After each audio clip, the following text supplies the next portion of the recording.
Listos para una inmersión total en Cosa Nostra, la mafia siciliana. ¡Wow! Las fuentes que nos has pasado son increíbles. Hoy vamos a descifrar cómo esta organización pasó de ser una sombra en Sicilia a un imperio global, ¿verdad? Lo que más me fascina es cómo la Cosa Nostra está ligada a la historia, la sociedad y la economía de Sicilia. No es un simple grupo criminal que apareció de repente. Totalmente. Es como si la propia isla lo hubiera gestado. Vamos a adentrarnos en su evolución, sus rituales, incluso cómo influyó en eventos mundiales como la Segunda Guerra Mundial. Para comprenderla hay que viajar al siglo XIX, una época de agitación social y política en Sicilia. Grandes latifundios, controlados por nobles ausentes, dependían de figuras poderosas, los Gabellotti, para mantener el orden. Espera, Gabellotti. Suena a personaje de ópera, ¿eh? ¿Quiénes eran exactamente? Eran como los jefes locales, administraban las propiedades de los terratenientes que no vivían allí. Y en un ambiente tan volátil, la necesidad de mano dura para imponer la ley. Bueno, creó el caldo de cultivo perfecto para grupos organizados que usaban la violencia para obtener beneficios. Estamos hablando entonces de los precursores de la mafia. Exacto. Hay un documento de 1838 de un funcionario del gobierno, Pietro Calaujoa, que describe uniones o hermandades involucradas en robos y extorsiones, ofreciendo protección a cambio de dinero. Un vistazo temprano a lo que se convertiría en la Cosa Nostra. Increíble cómo podemos rastrear sus raíces hasta esas primeras organizaciones. Pero esto me sorprendió. El auge de la producción de cítricos en Sicilia impulsó el desarrollo de la mafia. ¿En serio? Parece increíble, ¿no? Pero piénsalo. La Marina Real Británica necesitaba limones sicilianos para combatir el escorbuto, y el aceite de bergamota se usaba en el té Earl Grey. Una demanda enorme. O sea que sin saberlo, los británicos estaban financiando a la mafia con su gusto por el té. Espera. En cierto modo, sí. Las plantaciones de cítricos eran lucrativas pero vulnerables al sabotaje, al robo. La Cosa Nostra supo explotar esa vulnerabilidad. Claro, era una oportunidad perfecta para ofrecer protección. Y hablando de oportunidades, ¿cómo impactó la unificación de Italia en 1860 la Cosa Nostra? Fue un punto de inflexión. El nuevo Estado italiano luchó por controlar Sicilia, dejando un vacío de poder que la Cosa Nostra llenó astutamente. Se presentaban como defensores de los intereses locales contra un gobierno distante. Es como si hubieran capitalizado las confianzas y el gobierno central para ganar poder. Y es en esa época que el término mafia se populariza con la obra I Mafiosi de la Vicaria. No. Exacto. La obra, que data de 1863, ofrece una de las primeras representaciones de la mafia, sus rituales y su jerarquía, mostrando cómo ya se estaban infiltrando en la cultura popular. Interesante cómo el arte reflejaba la creciente influencia de la mafia. Y a medida que avanzamos hacia el siglo XX, cómo fue evolucionando su control. Su control se intensificó. Manipulaban contratos agrícolas, explotaban el descontento campesino y formaban alianzas con terratenientes e incluso con la iglesia para mantener su dominio. Se estaban convirtiendo en una fuerza omnipresente. Pero entonces llega Mussolini al poder, ¿no? ¿Cómo reaccionó el fascismo ante la Cosa Nostra? Mussolini declaró la guerra a la mafia. Envió a Sicilia a Cesare Mori, el prefecto de Hierro, para aplastarla. Se llevaron a cabo arrestos masivos y juicios. Una ofensiva brutal. ¿Y cuál fue el resultado? ¿Logró Mori erradicar la mafia? El legado de Mori es complejo. Si bien desmanteló algunas operaciones, la mafia demostró ser escurridiza. Algunos incluso se unieron al partido fascista para protegerse. Mafiosos fascistas. Eso sí que es adaptación. Parece que la Cosa Nostra siempre encuentra una manera de sobrevivir. Exactamente. Y esa capacidad de adaptación los ayudó a capear el fascismo y a resurgir con fuerza tras la Segunda Guerra Mundial. Hablando de la guerra, siempre me ha intrigado la teoría de que la Cosa Nostra colaboró con los aliados. ¿Qué hay de cierto en eso? Es un tema polémico. Algunos historiadores sugieren que inteligencia estadounidense pudo haber reclutado a figuras mafiosas como Lucky Luciano para facilitar la invasión de Sicilia en 1943. Como en una película de Hollywood.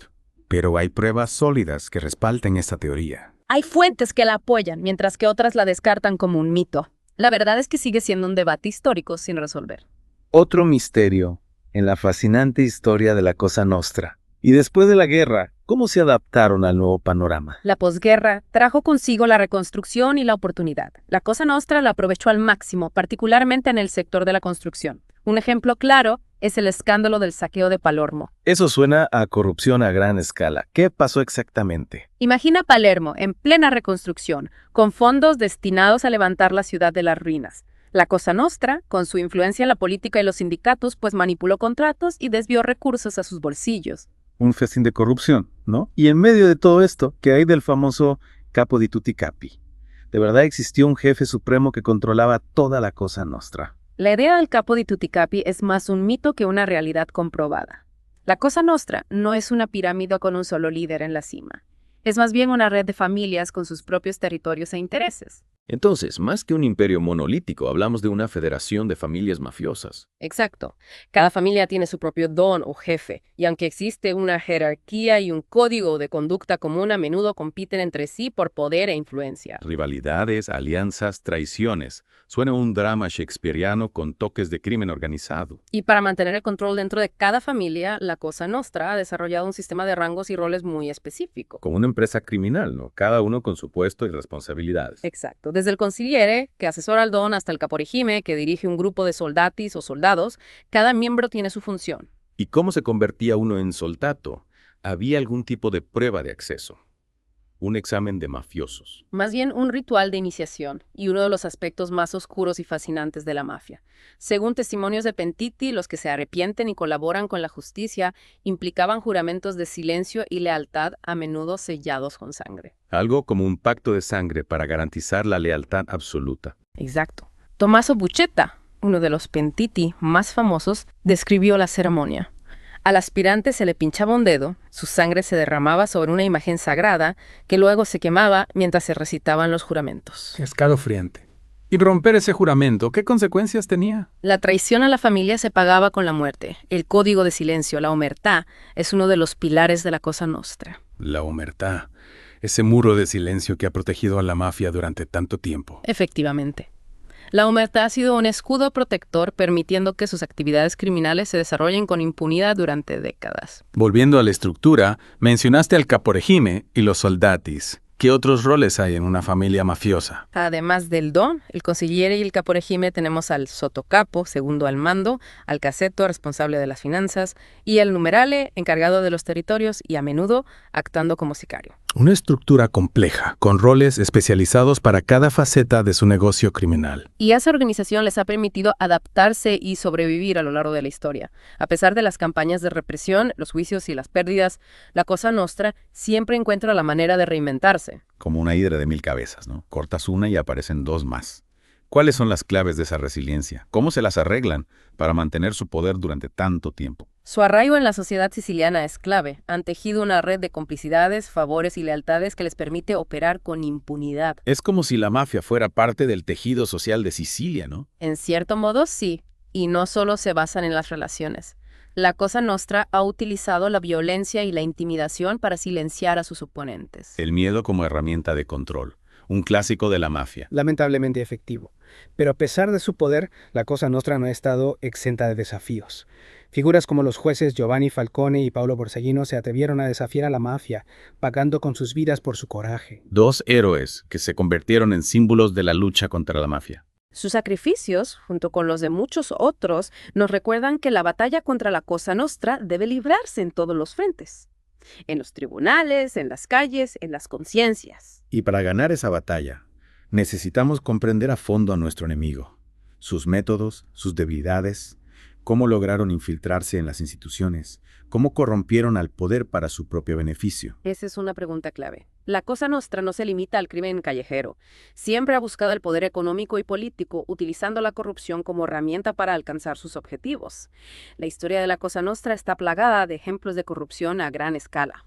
¿Algún ejemplo en particular que ilustre esta infiltración en las instituciones? Bueno, desde la época de la unificación de Italia, la mafia aprovechó el vacío de poder para controlar instituciones locales. Ya veo cómo esa inestabilidad les abrió las puertas. Y luego tenemos el saqueo de Palermo en la posguerra, donde políticos corruptos y constructores mafiosos se enriquecieron a costa de la ciudad. Una muestra más de cómo la reconstrucción se convirtió en una oportunidad para la corrupción. Exactamente. La Cosa Nostra se infiltró en el tejido mismo de la sociedad. Y esa corrupción, imagino, se extiende a todos los niveles. Así es, desde pequeños favores a cambio de protección hasta grandes negocios con políticos y empresarios. Una red de complicidades tejida con hilos de dinero y miedo. La mafia ha creado un sistema que le permite operar con impunidad, obteniendo contratos públicos, manipulando licitaciones, evadiendo impuestos. Un sistema que lamentablemente no se limita a Sicilia, ¿verdad? La globalización ha facilitado la expansión de la mafia, permitiéndole operar a escala internacional. El tráfico de drogas, el tráfico de armas, la trata de personas. Son negocios muy lucrativos que generan miles de millones de dólares para la Cosa Nostra. Un dinero sucio que se lava en paraísos fiscales y se utiliza para corromper a funcionarios, financiar campañas políticas y comprar influencias. Un círculo vicioso que perpetúa el poder de la mafia y socava los cimientos de la sociedad. Es aterrador cómo la mafia se convierte en un cáncer que corroe el sistema desde adentro. Y para combatir este cáncer es fundamental fortalecer las instituciones, promover la transparencia y la rendición de cuentas y luchar contra la corrupción en todos los niveles. Una tarea titánica que requiere un compromiso global. Sin duda, la sociedad también tiene un papel fundamental. Romper el código de silencio, la omertà, es esencial para debilitar a la Cosa Nostra. La gente debe perder el miedo y entender que la mafia no es invencible. Necesitamos jueces valientes, policías honestos, fiscales incorruptibles, periodistas que denuncien la verdad y ciudadanos que no miren hacia otro lado. Un frente común contra la oscuridad. La lucha contra la mafia es una batalla que nos concierne a todos, una batalla por